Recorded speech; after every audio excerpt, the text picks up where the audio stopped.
Ok, buenas noches.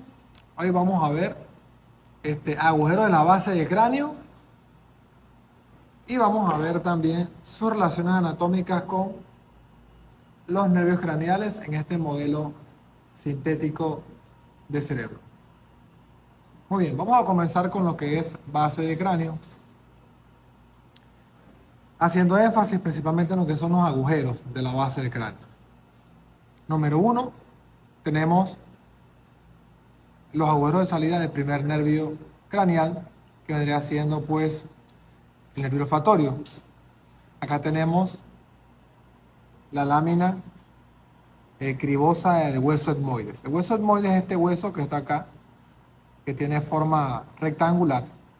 Tiene esta prominencia que es la crista galli, donde se inserta nuestro falx. ¿Ok? Aquí se inserta el falx, que es la membrana dura madre que divide o ayuda pues a separar los dos hemisferios, derecho e izquierdo. Entonces aquí se pueden observar unos pequeños agujeros, usualmente a número de 20 de cada lado, y por ahí entonces salen los filetes olfatorios del primer nervio craneal. Hacia la mucosa olfatoria, por supuesto, ¿no? Hacia la mucosa olfatoria. Que bueno, aquí en este modelo pues es un poco difícil de ver de esta perspectiva. Esto obviamente acá en la fosa anterior, ¿sí? Así rapidito, porción horizontal del hueso frontal, que viene conformando los techos de la órbita y las alas menores del efenoides, tanto del lado derecho como del lado izquierdo, ¿no? Aquí vemos las crinoides anteriores de cada lado. Y entonces a nivel de la fosa media, tenemos lo que es entonces hacia la región más medial, en relación con lo que es las crinoides anteriores y el planum, y el planum del efenoides en este segmento, pues, y un poco más atrás, la silla turca. Tenemos los agujeros ópticos, que es por donde sale nuestro segundo nervio craneal. Sale hacia la cavidad orbitaria. Y entonces acá podemos ver nuestro espécimen, pues, este agujerito, que quizás sea un poco difícil, pero vamos a ver si logramos verlo vemos como la punta, no sé si lo logramos ver, se ve la puntita de la pluma, creo que no se logra ver, la puntita de la pluma, pues se puede observar en lo que sería, pues, el conducto óptico, el agujero óptico, ¿no? Entonces, ahí está, creo que ahí se nota, ahí se ve, creo que ahí se puede ver la puntita de la pluma asomándose, pues, por agujero óptico, y obviamente nuestro nervio va a tener entonces su porción intraorbitaria que se va a encargar de inervar nuestro globo ocular en el área de la retina.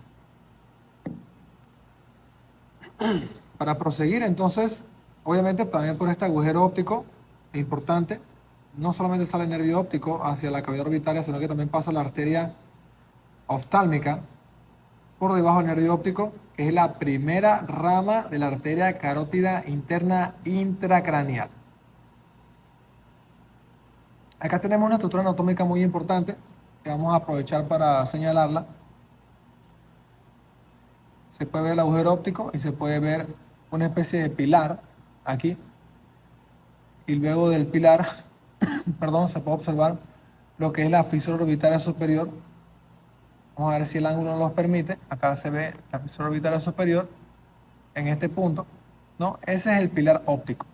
Si ese pilar óptico es el límite anatómico entre nuestro agujero óptico y la fisura orbitaria superior. Esta es la fisura orbitaria superior. Importante. Entonces, acá hay un dilema que algunos estudiantes de medicina tienen cuando revisan la literatura. Y es que si vemos dentro de la cavidad orbitaria,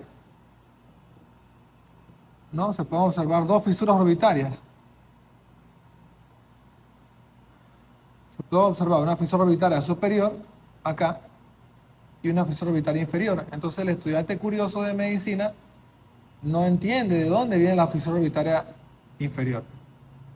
Pues la fisura orbitaria inferior viene directamente desde lo que es la fosa, una de las fosas extracraneales, que es la fosa infratemporal. Entonces conecta nuestra cavidad orbitaria, ¿sí?, con la fosa infratemporal. Acá se puede ver, desde la fosa infratemporal, nuestra fisura orbitaria inferior.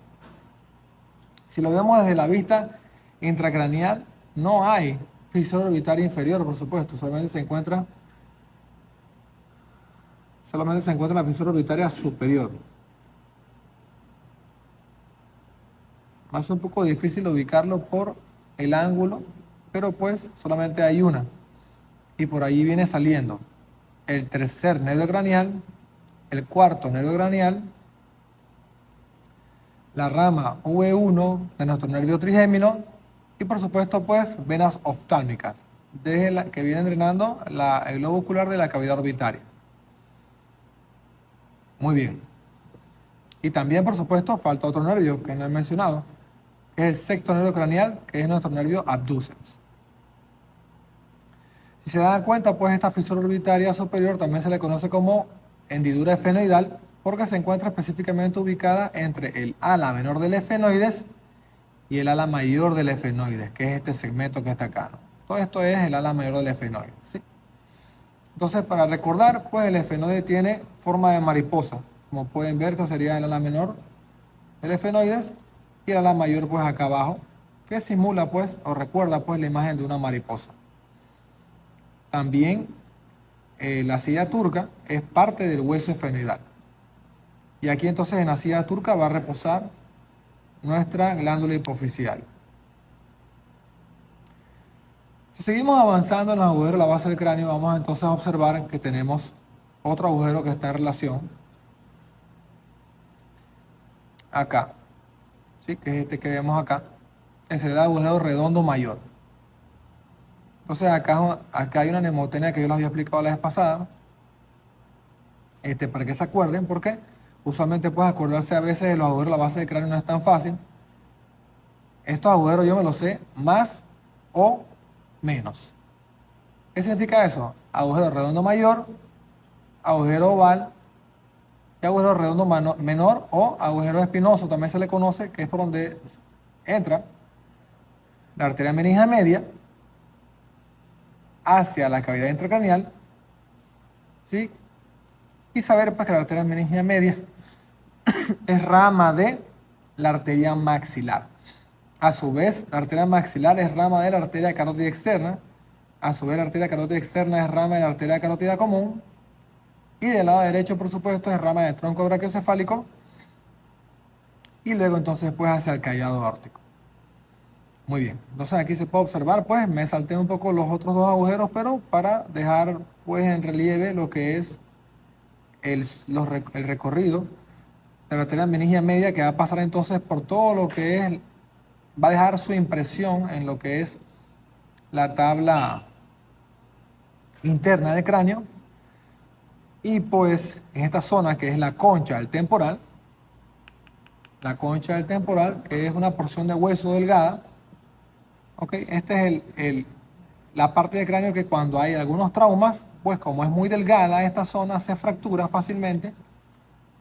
Y aquí al romperse este hueso, entonces a su paso la arteria meningia media se lacera y forma los famosos hematomas epidurales, aquí a este nivel. Muy bien, si volvemos entonces al agujero redondo mayor, vamos a ver que este agujero pues corresponde con la salida de la segunda rama del nervio trigémino, o sea, con V2. En este caso, pues, este nervio trigémino, esta rama V2, que es la rama maxilar, va a ir directamente hacia lo que es la fosa pterigopalatina, que es otra de las fosas extracraneales, que se encuentra pues en este nivel bastante medial, y sus relaciones anatómicas son que la pared anterior de la fosa pterigopalatina, que es este vértice que está acá, esta relación con la pared, su pared anterior sería la pared posterior de la lámina, o sea, la porción vertical del hueso maxilar. Medialmente estaría en relación con lo que vendría siendo el hueso palatino, de ahí de la fosa pterigopalatina, y por detrás vendría estando en relación con la apófisis pterigoidea del hueso esfenoidal. Así que este relieve vertical que está acá, ¿no? Y hacia lateral, o sea, su cara lateral, vendría siendo lo que es la fosa infratemporal. O sea, la fosa que está en relación entonces con la fisura orbitaria, no sé si se puede ver acá, con la fisura orbitaria inferior, ¿sí? La fosa infratemporal. Hay tres fosas extracraneales principales.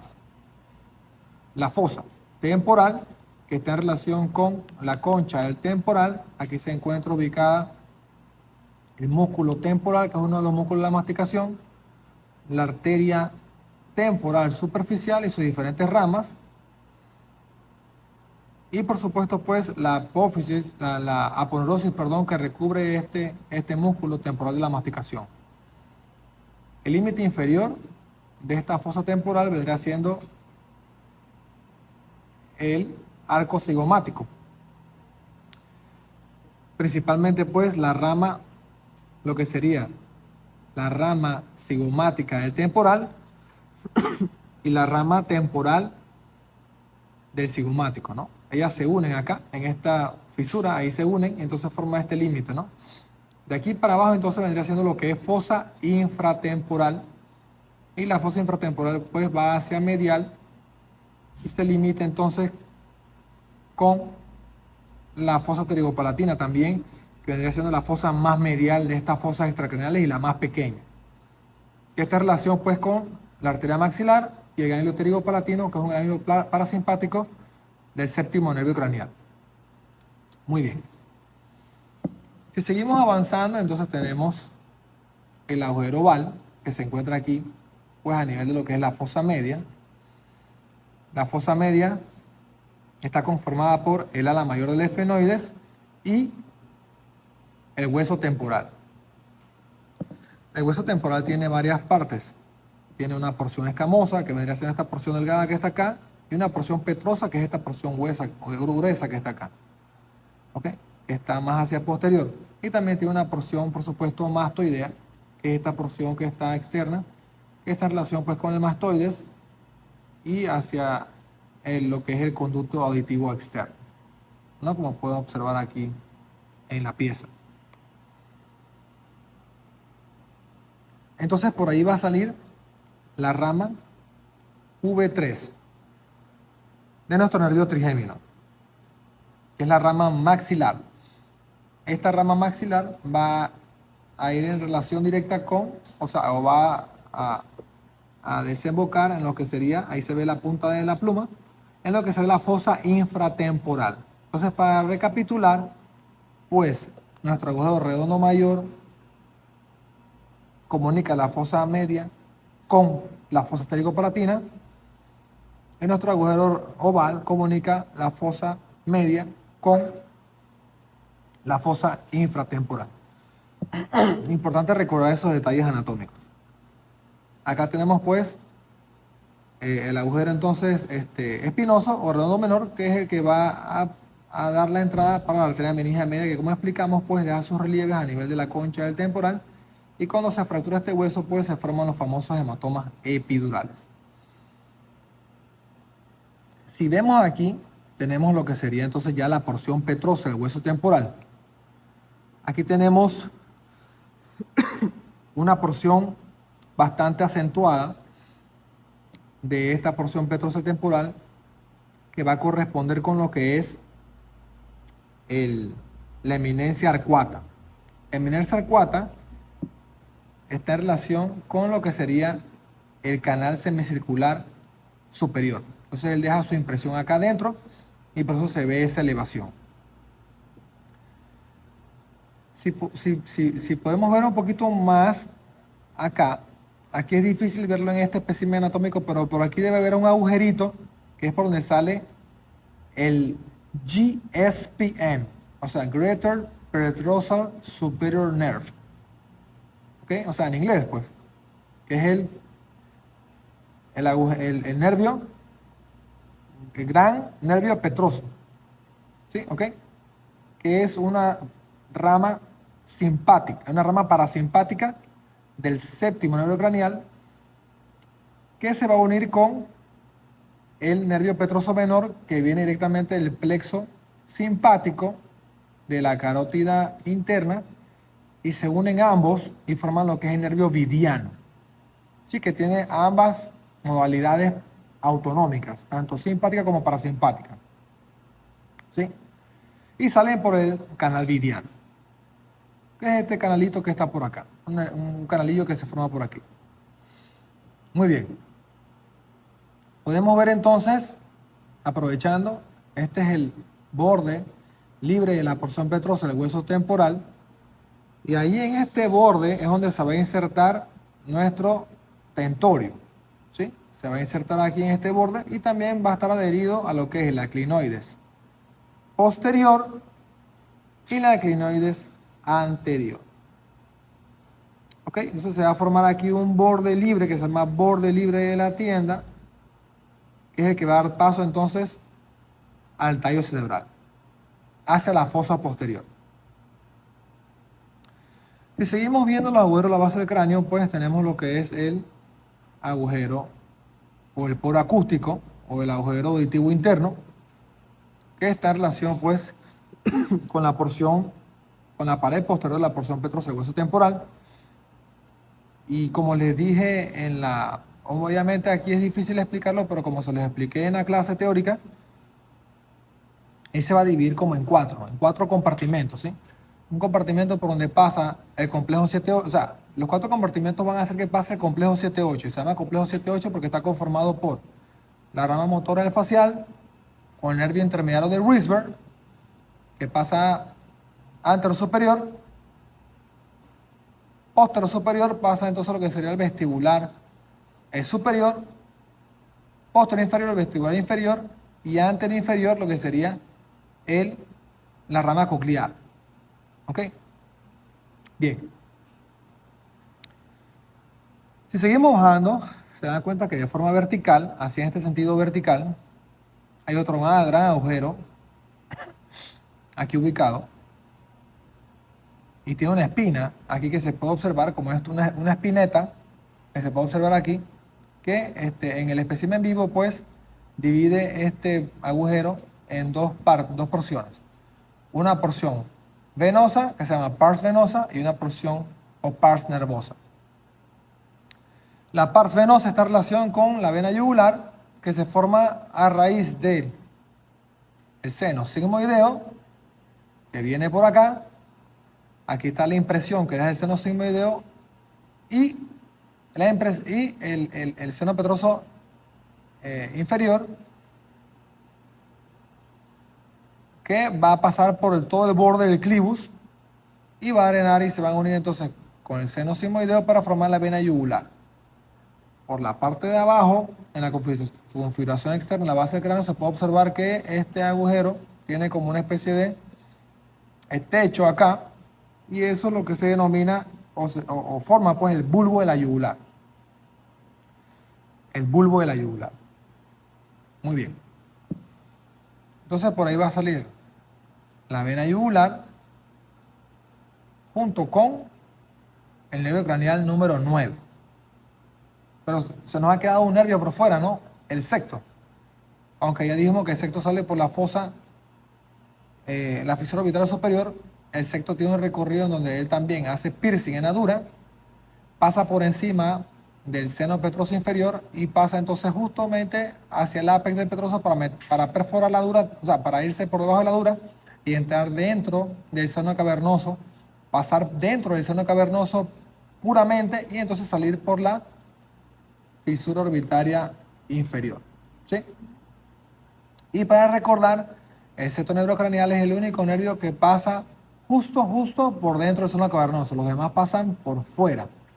Pasan por la pared, por el techo, el tercero, y por la pared lateral, el cuarto, y V1 y V2. Importante. Muy bien. Entonces acá, la pars nervosa está entonces en relación con la salida del 10º nervio craneal y el 11º. ¿Ok? Si seguimos bajando así de forma vertical, si se dan cuenta, ¿no? Todo es completamente vertical, ¿no? Acá tenemos el poro acústico, después el foramen rasgado yugular, y después tenemos acá entonces el agujero, o el canal del hipogloso, perdón, que está vertical. Y este canal del hipogloso está en relación con el borde medial de lo que es el foramen magno. Ok, por ahí va a salir nuestro nervio craneal número 12, o sea, nuestro 12º nervio craneal que se encarga pues de lo que es la parte motora de la lengua. Y el último agujero de la base del cráneo, pues por supuesto, el más grande, es el foramen magno, que es por donde va a salir la médula espinal. O sea, termina de ser bulbo para transformarse en médula cervical alta en la unión bulbo-cervical. Y también van a entrar por allí, pues, las arterias vertebrales y también la rama espinal del nervio craneal número 11, o sea, del 11º. ¿Ok? Porque el 11º tiene dos ramas, una rama craneal y una rama espinal. ¿Sí? Igual, el nervio craneal número 11 entra por el foramen magno, originándose en las astas anteriores de los primeros 6 segmentos vertebrales cervicales, se une a la porción craneal y sale nuevamente del cráneo por el agujero rasgado posterior. Entonces, si hay un agujero rasgado posterior, hay un agujero rasgado anterior, ¿cierto? Y no se los dije porque realmente en el espécimen vivo, este agujero realmente está recubierto por fibrocartílago. Y por ahí lo que pasa es la arteria carótida interna por encima de él. ¿Ok? O sea, la arteria carótida interna entra por acá, por el agujero carotidio, pero aquí hay fibrocartílago y realmente la carótida le pasa es por encima a ese fibrocartílago y entra directamente al seno cavernoso en su porción cavernosa. El seno cavernoso está justo aquí, paracelar. O sea, paracelar significa lateral, o sea, justamente lateral a lo que es la silla turca. ¿Ok? Muy bien. Entonces, ya una vez visto los agujeros de la base del cráneo, entonces vamos a revisar esta pieza anatómica sintética, donde podemos ver entonces los nervios propiamente, ¿no? Acá tenemos pues lo que yo les decía que parecen como antenas de caracol, ¿no? El nervio craneal número 1, o el primer nervio craneal, recuerden que son en números romanos, ¿sí? Nervio olfatorio, está pasando justamente por encima del giro recto. El giro recto es este que está acá, ¿no? Que es uno de los giros que está en lo que es la base del lóbulo frontal, ¿sí? Acá ven la estría olfatoria que les explicaba, ¿no? Que es una división que se forma, que está en relación directa con lo que es la sustancia perforada anterior. La sustancia perforada anterior es un área de entrada de algunas ramas perforantes que alimentan las porciones más anteriores de los núcleos de la base. Y usualmente estas ramas perforantes vienen de la arteria de Höfner. La arteria de Höfner es una rama de A2, o sea, de la porción postcomunicante de la arteria cerebral anterior. Sale esta arteria de Höfner y se llama recurrente de Höfner porque viene de adelante, o sea, se origina adelante para venir para atrás nuevamente y meterse entonces en la sustancia perforada anterior. ¿Sí? Que está en relación entonces con el trígono de la estría olfatoria. ¿Sí? Acá tenemos entonces el segundo nervio craneal. ¿Ok? Que se puede ver pues solamente una parte. Y acá podemos ver pues parte de lo que sería el quiasma óptico. Perdón. El quiasma óptico. Y hacia atrás entonces estamos viendo lo que sería el tracto óptico. ¿Sí? El tracto óptico hace relevo con lo que es el cuerpo geniculado lateral, que es uno de los núcleos del tálamo, y obviamente pues ya ahí no se ve más nada, ¿no? Porque ya estamos hablando pues de haces de fibras blancas que están ya dentro del mismo cerebro, y esto obviamente no es cerebro que está seccionado, ¿no? Es muy importante saber que aquí se forma el famoso rombo ortopeduncular, ¿sí? Y es ortopeduncular porque tiene que ver pues con lo que es el quiasma, esta relación con el quiasma, con el tuber cinereum, con el infundíbulo y con la fosa interpeduncular y con lo que es los pedúnculos cerebrales, ¿no? Que no sé si lo logran ver, pues más o menos vendría haciendo estos relieves que están acá. Y si hay una sustancia perforada anterior, hay una sustancia perforada posterior, que está justamente, acá no se ve, pero está en relación directamente con este techo, que está encima de lo que es la fosa interpeduncular. Y por allí lo que van a penetrar son ramas perforantes de la arteria cerebral posterior, porque viene la arteria basilar, hace sus dos ramas terminales que son arterias cerebrales posteriores a este nivel, y ahí entonces van a originarse ramas perforantes que van a alimentar las porciones más posteriores del core, o sea, del tálamo y los núcleos de la base en su porción más posterior, van a entrar por acá, por la sustancia perforada posterior, ¿sí? Acá, no sé, yo sé que ya no se ve muy bien, pero aquí teóricamente este filete que se ve aquí está en relación con lo que es el tercer nervio craneal, que tiene su origen aparente a nivel de la fosa interpeduncular. ¿Sí? La fosa interpeduncular, cuando hablamos de estas fosas o estas cisternas, pues todo esto que está acá está lleno de líquido cefalorraquídeo. Son como canales. Imagínense el canal de Panamá, igual, por donde circulan los barcos. Es lo mismo. En ese lugar pues van a estar todo lo que es el polígono de Willis. ¿Sí? En el espacio subaracnoideo. Importante. Este tercer nervio craneal pues va a venir hacia adelante, va a pasar por la cisterna celar, va a entrar al techo del seno cavernoso y va a salir entonces por la fisura orbitaria superior como ya habíamos comentado. Luego entonces tenemos el cuarto nervio craneal, que acá pues obviamente no lo vamos a ver. Acuérdense que el cuarto nervio craneal, habíamos dicho que sale de la porción posterior del tallo cerebral, a la altura de la lámina cuadrigémina, o sea, justamente a la altura de lo que es el colículo inferior, entre el colículo inferior y el velo medular superior, que ya es techo del cuarto ventrículo. La pieza anatómica no está diseñada para ver este nervio, pero este nervio viene de atrás y le da la vuelta a todo el mesencéfalo por las cisternas perimesencefálicas. ¿Sí? Acá tenemos entonces, bueno, por detrás tendríamos la lámina, la cisterna cuadrigémina, después la cisterna ambiens acá lateralmente, después la cisterna cruris. Nuestro nervio entonces vendría llegando a la cisterna celar, pasando justamente por debajo del borde libre del tentorio, para meterse entonces por lo que es la pared lateral del seno cavernoso, para luego de traspasarla a salir por la fisura orbitaria superior. Vamos a hablar del sexto, porque me gusta hablar de 3, 4 y 6. ¿Por qué me salto el quinto? Porque el quinto no tiene que ver con los movimientos extraoculares. Entonces vamos a hablar de 3, 4 y 6, para que quede el sentido de la conversación enfocada pues a estos nervios. Entonces, si se dan cuenta, el sexto viene de lo que es la unión bulbo-pontino. Perdón, bulbo-pontino. ¿Sí? Es un nervio bastante medial. ¿Ok? Entonces, él sale de acá, va a pasar por toda la cisterna prepontina. ¿Y qué va a pasar entonces? Él va a penetrar la dura madre, aquí a nivel de lo que es por encima del seno petroso inferior. Va a recorrerla por encima como si fuera un puente y va a entrar entonces por el ápex del petroso directamente hacia la pared posterior del seno cavernoso. De ahí va a entrar al seno cavernoso justo por dentro y va a pasar acompañando la carótida interna en su recorrido dentro del seno cavernoso. Y va a abandonar el seno cavernoso entonces saliendo por la fisura orbitaria superior. ¿Ok? Entonces por eso quería obviamente hablar del sexto.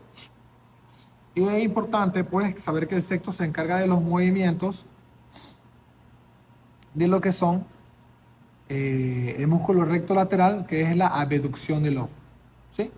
Entonces, recapitulando, el músculo, el tercer nervio craneal se encarga de los movimientos de los músculos recto superior, recto inferior, oblicuo inferior, recto medial. Una lesión de él causa que el ojo esté desviado hacia afuera y hacia abajo y el párpado caído. El cuarto nervio craneal se encarga del músculo oblicuo superior para la intorsión del ojo. Una lesión de él no es tan evidente, pero sí se puede observar cuando el paciente va a bajar una escalera que tiene dificultad para realizar ese movimiento solamente de un ojo. Y el sexto nervio craneal se va a encargar entonces de lo que es la abducción del ojo, o sea, mover el ojo hacia afuera. Y una lesión de ese nervio va a ocasionar un ojo hacia adentro. ¿Sí? Porque obviamente pues al faltarle estímulo lateral, los otros músculos predominan y también el oblicuo inferior predomina y mete el ojo para adentro como si estuviera entre comillas por un estrabismo. ¿Ok? De un ojo solamente. Eso es una lesión del sexto nervio craneal, se puede observar muy frecuentemente cuando hay aumento de la presión intracraneal de forma crónica, como por ejemplo en el pseudotumor cerebríco, una enfermedad muy común de las mujeres en edad fértil y obesas, o sea, con algo de obesidad, ¿sí? Y el tercer nervio craneal se afecta cuando hay una lesión uncal, una herniación uncal. Ya vimos herniaciones cerebrales. Este es el uncus. Este es el uncus. Cuando hay un grado aumento de la presión intracraneal, el uncus se mete, ¿no? El uncus se mete así, ¿ok? Y entonces comprime el tercer paso subnervio y la pupila se dilata. ¿Ok? Importante. Perdón. Ahora entonces vamos a pasar al quinto nervio craneal, que sale de la pared anterolateral del puente. Si se dan cuenta, pues, el puente es este relieve bastante importante. Esta pared anterolateral va a ser el origen aparente del quinto nervio craneal. Este nervio pasa por la cisterna, casi la cisterna del ángulo pontocerebroso, porque esta es una porción bien lateral. Aquí se encuentra la cisterna del ángulo pontocerebroso y también va a penetrar la dura madre para entrar entonces a lo que es el ápice del petroso y caer en lo que es la fosita de Meckel, que es la zona de descanso de ese ganglio. Y después de ahí van a salir las tres ramas. La rama V1, que va a pasar por la pared lateral del seno cavernoso y va a salir por la fosa orbital superior.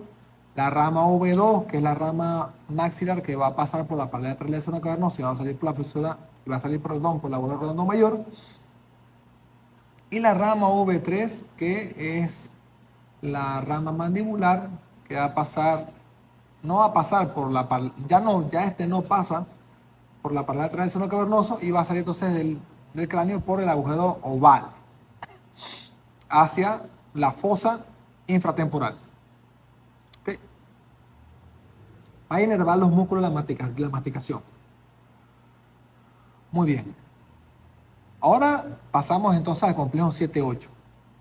Nuevamente nos retomamos en nuestro punto de lo que es la unión bulbo-pontina, ¿no? Bulbo-pontina. ¿Cuáles son las tres partes del tallo cerebral? Mesencéfalo, puente y bulbo. Entonces, de la unión bulbo-pontina vamos a tener en lo que es la porción más lateral, justo por encima de lo que es la oliva. La oliva es una estructura del bulbo. Aquí se forma una fosita que se llama la fosita supraolivar. De ahí se va a originar el complejo 7-8. ¿Por qué se le llama complejo 7-8? Porque involucra al séptimo nervio craneal, que es la porción motora, al entremediario de Wisberg, que es la porción parasimpática y sensitiva del séptimo, a la rama coclear, que es la auditiva, y a la rama vestibular superior y la vestibular inferior, que son las ramas pues del equilibrio. ¿Ok? Van a pasar hacia la cisterna del ángulo pontocerebeloso y van entonces a salir del cráneo por el poro acústico o el conducto auditivo interno. Perfecto. Todo esto que está acá es ángulo pontocerebeloso y tiene la forma, ¿no? ¿Y por qué se llama ángulo? punto cerebeloso porque forma un ángulo, parece un ángulo obtuso como de 60 grados, ¿sí? Y esta relación con el puente, porque el puente descansa acá en lo que es el clivus. En esta zona descansa el puente. Entonces se llama ángulo punto cerebeloso, también cerebeloso porque el cerebelo se encuentra acá, en este lateral. Si lo vemos acá, ¿no? Podemos observar cerebelo, puente, y la porción petrocetemporal vendría estando aquí. Por eso que se llama ángulo punto cerebeloso. Perfecto. Después tenemos entonces ya los famosos nervios craneales bajos. ¿Y por qué se llaman bajos? Porque ya se originan en lo que es el bulbo. Entonces aquí en el bulbo hay dos estructuras importantes, por lo menos en la cara anterior. Las pirámides, que son la base del bulbo, que es por donde va a bajar el tracto córtico espinal. Aquí él va a decusar. El 90% de las fibras descusan y forman el tracto córtico espinal lateral, que se encarga de la inervación de la musculatura de las extremidades. El otro 10% que no decusa es el tracto córtico espinal anterior, que se encarga de la musculatura truncal, o sea, tronco y abdomen, ¿sí? Entonces, justo al lado tenemos la oliva. Entonces, entre la oliva y la pirámide se forma el surco preolivar. Y por detrás de la oliva, entre la oliva y el cuerpo restiforme es el pedúnculo cerebeloso inferior, que une el bulbo con el cerebelo. Hay tres pedúnculos cerebelosos. El pedúnculo cerebeloso superior que une el mesencéfalo con el cerebelo, que se llama brachium conjuntivum. El pedúnculo cerebeloso medio, que es el más grande de todos, que une el puente con el cerebelo, que se llama también brachius pontis. Y el cuerpo restiforme, que es el pedúnculo cerebeloso inferior, que une el bulbo con el cerebelo. Entonces, entre el cuerpo restiforme, que no se ve aquí, y la oliva, se formó un surco que se llama el surco posolivar. Entonces, 9, 10 y 11 salen del surco posolivar. El noveno, que es el hipogloso, con sus 4 funciones mixtas. El décimo, que es también el mixto, que tiene 4 funciones.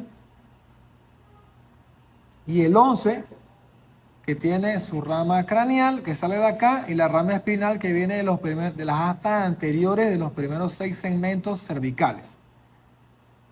Ahí están los núcleos. Ese sí sube por el foramen magno, entra por el foramen, ¿sí? Y se va a unir a la porción craneal, también del 11, para entonces salir de la base del cráneo por el agujero rasgado posterior, ¿sí? Específicamente por la pars nervosa. Y por último tenemos entonces nuestro nervio craneal número 12, o nuestro 12º nervio craneal, que es el hipogloso, que sale entonces entre la pirámide y la oliva, en el surco preolivar. Y este nervio entonces se va a dirigir por la cisterna, yo le llamo la cisterna prevulvar o vulvar, ¿sí? Y va a salir entonces del cráneo por el canal del hipogloso, que se encuentra pues es medial, o sea, está en toda la pared medial de lo que es el foramen magno. ¿Ok?